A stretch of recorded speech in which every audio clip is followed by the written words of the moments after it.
Hello student, I am Mr. Deepak Ahirrao sir, Pimpalgaon High School, Pimpalgaon Baswant. Today we are going to learn about science subject, standard 8, chapter number 5, inside the atom. Okay, and last period we have to learn about the distribution of the electron. मागच्या तासाला आपण distribution of electron पाहिलं. मग आता आपण काय पाहणार आहोत. Now today we are going to learn about the electronic configuration of element. हे आपण पाहणार आहोत. लक्षात घ्या. बघा रे काय दिलं आहे. मग वी हॅव सीन दॅट आपण पाहिलं होतं बघा. 2, 8, 18, 32 electrons can be accommodated in the shell K, L, M, N respectively. आताच आपण मागच्या तासाला पाहिलंय की इलेक्ट्रॉनिक जे इलेक्ट्रॉन्स आहेत हे कशा पद्धतीने अकोमोडेट केलेले असतात शेल के मध्ये, एल मध्ये, एम मध्ये, एन मध्ये. कशा पद्धतीने 2n स्क्वेअरचा फॉर्म्युलाने आपण ते दाखवू शकतो. के शेल मध्ये किती इलेक्ट्रॉन आहे, एल मध्ये किती आहे, एम शेल मध्ये, एन शेल मध्ये हे दाखवू शकतो आपण. This is the maximum capacity that shell. आणि हे काय आहे, त्या शेलची सर्वात जास्त कॅपॅसिटी आहे इलेक्ट्रॉन सामावून घेण्याची. The electron in an atom are distributed in the shell according to their maximum capacity. आणि त्या ॲटम जो आहे त्याच्यामध्ये असलेले जे इलेक्ट्रॉन आहे ते डिस्ट्रीब्यूट केले जातात त्या शेलमध्ये. त्या ॲटमच्या जे शेल असतात त्या शेलमध्ये इलेक्ट्रॉन हे डिस्ट्रीब्यूट केले गेले असतात according to their maximum capacity. त्याच्या कॅपॅसिटीनुसार, त्या शेलची कॅपॅसिटी किती आहे त्यानुसार त्याच्यामध्ये इलेक्ट्रॉन हे डिस्ट्रीब्यूट केले जात असतात त्या शेलमध्ये. आणि the shell wise distribution of electron in an atom of an element is called as the electronic configuration of that element. आणि त्या एलिमेंटचे जे ॲटम आहेत त्या ॲटममध्ये असलेले जे इलेक्ट्रॉन आहे त्यांचं डिस्ट्रीब्युशन आपण शेल वाईज करतो. शेल प्रमाणे पहिली शेल, दुसरी शेल म्हणजे बघ फर्स्ट, सेकंड, थर्ड, फोर्थ हे शेल्स आहेत. K shell, L shell, first shell K, second shell L, third shell N, fourth shell N. अशा पद्धतीने शेल वाईज आपण इलेक्ट्रॉनचं काय करत असतो, डिस्ट्रीब्युशन करतो.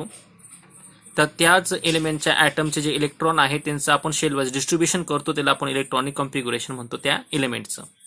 इच इलेक्ट्रॉन हॅज अ डिफानाइट एनर्जी. प्रत्येक एलिमेंटची काही ना, प्रत्येक इलेक्ट्रॉनची काय रे एक स्वतःची काय असते, एनर्जी असते, ऊर्जा असते स्वतःकडे. लक्षात घ्या, स्वतःची काय एक निश्चित अशी ऊर्जा असते. डिफानाइट एनर्जी म्हणजे स्वतःची निश्चित अशी ऊर्जा असते. As per shell in which it is present. लक्षात घ्या, म्हणजे त्या शेलमध्ये किती इलेक्ट्रॉन आहेत सामावून घेण्याची त्यानुसार त्याची इलेक्ट्रॉनची ती डिफानाइट अशी ऊर्जा आहे. मग energy of electron in the first shell, first म्हणजे पहिल्या शेल जो आहे, फर्स्ट शेल जे आहे त्याच्यामध्ये 2 इलेक्ट्रॉन्स असतात. पहिल्या शेलमध्ये किती इलेक्ट्रॉन असतात, 2 असतात. मग त्याची एनर्जी काय सर्वात कमी आहे. त्यानंतर एनर्जी थोडी वाढते, परत वाढणार आहे, परत म्हणजे प्रत्येक शेलमध्ये काय होतं, नंबर वाईज काय होणार, त्याची एनर्जी ही वाढत जाणार आहे. म्हणून energy of electron in the subsequent shell goes on increasing with the ordinal number of the shell. म्हणजे आपण नंबर वाईज कधी गेलो तर लक्षात घ्या, इलेक्ट्रॉनची ऊर्जा ही काय असते रे, पहिल्या शेलमध्ये कमी असते. मग त्यानंतरच्या येणाऱ्या ज्या शेल्स आहेत नंबर प्रमाणे त्यांच्यामध्ये काय होतं रे, इलेक्ट्रॉनची ऊर्जा काय होत जाते, शेल प्रमाणे काय होते, गोज ऑन इन्क्रीजिंग ही वाढत जाते असते. हे आपण आधीच पाहिलं. मग तसंच electronic configuration of an element is such that the energy of all the electron together in the maximum possible. म्हणजे काय दिलं इथं रे, electronic configuration of the element. आपण काय केलं, इलेक्ट्रॉनिक कॉन्फिग्युरेशन केली, बरोबर आहे. आणि इलेक्ट्रॉनिक कॉन्फिग्युरेशन म्हणजे काय, त्या मूलद्रव्यांचे जे अणू असतात त्यांचं आपण काय करतो, इलेक्ट्रॉनचं स्वरूपण करतो. आणि स्वरूपण कसं असते, कशा असते ते स्वरूपण, की सर्व जे इलेक्ट्रॉन आहेत त्यांची एकत्रित ऊर्जा जी असते ती काय होते, कमीत कमी असते. बघा, so electronic configuration of element in such that energy of the all electron together, सर्व इलेक्ट्रॉन एकत्रित केलं ते इज मॅक्झिमम पॉसिबल. हे जास्तीत जास्त काय शक्यता असते, पॉसिबिलिटी असते. लक्षात घ्या. आणि electron get a place in the shell in accordance with maximum capacity of the electron shell in an atom and the increasing order of the energy. म्हणजे बघा रे काय होतं इथं, electron get place in the shell. प्रत्येक शेलमध्ये काय होतं रे, इलेक्ट्रॉन हे प्लेस केले जात असतात in accordance with the maximum capacity of the electron in the shell. मग त्या शेलची कॅपॅसिटी किती आहे, मॅक्झिमम कॅपॅसिटी किती आहे, त्यानुसार त्या इलेक्ट्रॉन काय होतात त्या शेलमध्ये काय केले जात असतात, अकोमोडेट केले जात असतात किंवा तिथं ते सामावले जात असतात.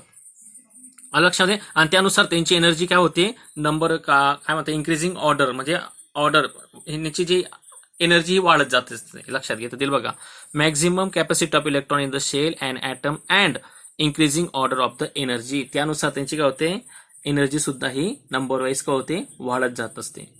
जसं जसं आपण शेल पुढे पुढे सरकत जाऊ तसं तसं त्याची इलेक्ट्रॉन कॅपॅसिटी काय होणार आहे, वाढत जाणार आहे आणि त्याची एनर्जी सुद्धा, इलेक्ट्रॉनची एनर्जी तर वाढत जाणार आहे. Let us now look at the electronic configuration of atom of some element. आणि आता आपण पाहणार आहोत की काही ॲटम दिलेले आहेत, त्यांचे इलेक्ट्रॉनिक कॉन्फिग्युरेशन आपण पाहणार आहोत. बघा, द टेबलमध्ये दिले 5.7, हा खालचा टेबल आपण निरीक्षण करूया. काय दिलं, row first to 3 are filled in this table, accordingly you have filled the rest of the table. आता आपण हे टेबल दिलेलं आहे, फर्स्ट रो आणि थर्ड रोचे काही एलिमेंट्स इथं, आणि ते एलिमेंट्स आपण त्यांचे इलेक्ट्रॉनिक कॉन्फिग्युरेशन करून तो टेबल कंप्लीट करूया. बघा आता दिलेलं इथं, लक्षात घ्या काय दिलं रे, हायड्रोजन सिम्बॉल आहे 1, म्हणजे हायड्रोजन सिम्बॉल H आहे आणि त्याचा नंबर सुद्धा, ॲटॉमिक नंबर सुद्धा एकच आहे. मग त्याच्याकडे एकच इलेक्ट्रॉन असतो. मग तो कोणत्या शेलमध्ये येणार, पहिल्याच शेलमध्ये येणार, के शेल. पण के शेलची कॅपॅसिटी 2 इलेक्ट्रॉनची, पण एकच इलेक्ट्रॉन म्हणून एकच दाखवू शकतो. म्हणजे electronic configuration in the numerical form 1च. हेलियमचा नंबर 2 आहे, त्याचा ॲटॉमिक नंबर सुद्धा 2 आहे, म्हणजे त्याच्याकडे 2 इलेक्ट्रॉन्स आहेत. तो पहिल्याच शेलमध्ये तो इलेक्ट्रॉनिक कॉन्फिग्युरेशन केलं इन द न्यूमेरिकल फॉर्म, म्हणजे 2च असणार आहे. लिथियमचा नंबर आहे 3. तर आपल्याला माहिती आहे के शेलमध्ये किती इलेक्ट्रॉन असतात, 2ची कॅपॅसिटी असते. एल शेलची 8ची कॅपॅसिटी, पण इथं 3 नंबर असतात, 3च इलेक्ट्रॉन आहे ना. पहिल्यामध्ये काय गेला, 2 इलेक्ट्रॉन गेले, उरला किती, 1 उरलेला तो इथं आला, एल शेलमध्ये येऊन जाईल, तो दुसऱ्या कक्षेमध्ये शेलमध्ये उडी मारून देईल. म्हणजे पहिल्या शेलची कॅपॅसिटी 2 इलेक्ट्रॉनची ना रे, आणि दुसऱ्याची किती 8 इलेक्ट्रॉनची. मग 2 आणि 1 3, कारण 3च इलेक्ट्रॉन आहे. पहिल्यामध्ये 1 गेला, 2 गेले, तर उरला किती 1, तो सेकंड शेलमध्ये चालला जातो. 2 1. कार्बनचा नंबर आहे 6, मग त्याच्याकडे 6 इलेक्ट्रॉन आहे. किती इलेक्ट्रॉन आहे, 6 इलेक्ट्रॉन आहेत, बरोबर आहे ना. मग त्याच्याकडे जर 6 इलेक्ट्रॉन असतील मित्रा, तर काय होईल रे, हा, तर त्याच्याकडे 6 इलेक्ट्रॉन आहेत, तर आपण काय सांगू शकतो, हा काय सांगू शकतो. समजा आता इथं दाखवतो तुम्हाला, बघा आता कार्बन, त्याच्याकडे 6 इलेक्ट्रॉन, बरोबर आहे, 6 आहे. के शेलमध्ये किती कॅपॅसिटी 2ची, तर 2 इलेक्ट्रॉन गेले.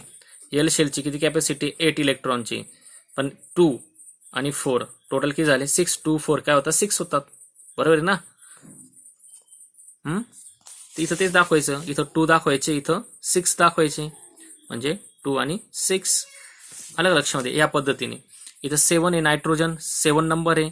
पहिल्याची काय 2ची कॅपॅसिटी, उरले किती 5, 2 5 दाखवायचं. 8 म्हणजे 2ची पहिली कॅपॅसिटी किती आहे 2, आणि इथं 6 2 6 2 6 दाखवायचे. 9 पहिल्या कक्षेमध्ये किती, पहिल्या शेलमध्ये 2, उरले किती 7, ओके, 2 8, ओके. त्यानंतर इथं सुद्धा 2 8, कारण लास्ट एल शेलची कॅपॅसिटी 8चीच आहे. 2 8 10, उरला किती 1, तो 1 इथं येईल. 2 8 10 आणि प्लस 1 11 झाले, 11 17, 2 8, बरोबर आहे. 2 आणि 8 काय झाले 10, आणि हा 7, 2 8 7, आता 18, 2 8 10, 2 8 काय झाले 10, इथं आले 8, आणि हा प्लस 8 18 झाले 18, 2 8 8 18. आता 35 आहे, इथं काय येणार 2 8 10, 10 प्लस 8 किती झाले रे 18, ओके 18. आणि आता किती आपण 35 करायचे ना, ते वाढत जाणार आहे हे आता 18, आणि आता किती आले 18 नंतर, आता किती, आता 35 करायचं आपलं, 18 तर होऊन गेले, बरोबर 18 झाले. आता आपल्याला 35 ना, मग 18च्या पुढे 35 काउंट करा किती होतात, हा किती येतील इथं शेवट्या कक्षेमध्ये, सांगा तर करा किती येऊ शकतात रे पोरांनो.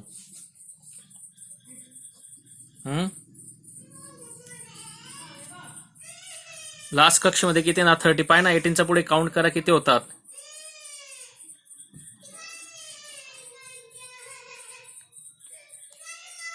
जवळपास किती येणार.